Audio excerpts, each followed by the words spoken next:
አይስጠን፣ ክፉ የሚያስቡ ሰዎችን ያርቅልን። አንዳንድ ጊዜ በጣም በራሴ ያዝናሉ በእውነት።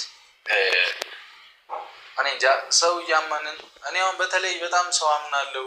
ኤኒ ሰምባዲ በእኔ ከኔ የሆነ ሰው ፈልጎ የሆነ ነገር ቢያወራኝም ምንም ቢለኝም ያንን ሰው ማስከፋት አልፈልግም እና በዛ መሀል በጣም ብዙ ክፍተት ህይወቴ ላይ እየፈጠርኩ ያለው ይመስለኛል። እና ልቦና ይስጠኝ፣ እኔንም ልቦና ይስጠኝ። ብቻ ሁሉንም ነገር ከዚህ በኋላ ምን ይሆናል።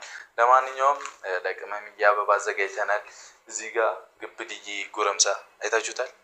አንተ የገና አባት በሉት እኮ ቀይ በነጭ ነው አዘጋጅቼላታለሁ። በጣም ነው አሻንጉሊት የምትወደው እና እንግዲህ እኔ የሚያህል ሰውዬ እኔ ስናፍቃት እያቀፈችው ምናምን እንድትቆይ በሚል ትላላችሁ። ብቻ አሻንጉሊት ስለምትወድ ገዝቼላታለሁ። ቀለበቷንም ላሳያችሁ። ቆይ የገዛ አንቺ እሷ ይኸውና ከዚህ በፊት ያሰርኩላት ቀለበት ነበር እና አዲስ መግዛቱ አስፈላጊ ነው ብዬ አላሰብኩኝም። ምክንያቱም እቺ ቀለበት ላይ በጣም ብዙ ነገር አለች። እንዴት እንደገዛሁት እኔ አውቀዋለሁ።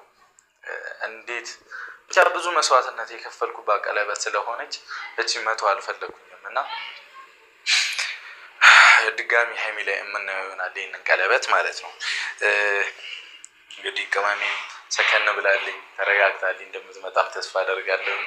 ላይክ እኔና እሷ ስንገናኝ ብዙ እንትኖች እንዳሉ አውቃለሁ፣ ግን ያ ነገር አስፈላጊ አይደለም። ይበጀን ሰላም ስለሆነ ያው ለሰላም ብዬ መጥቻለሁ፣ ለፍቅር ብዬ ሰላም ፈልጌ መጥቻለሁ እና ወደፊት በጣም ብዙ ነገር የምናይ ይሆናል።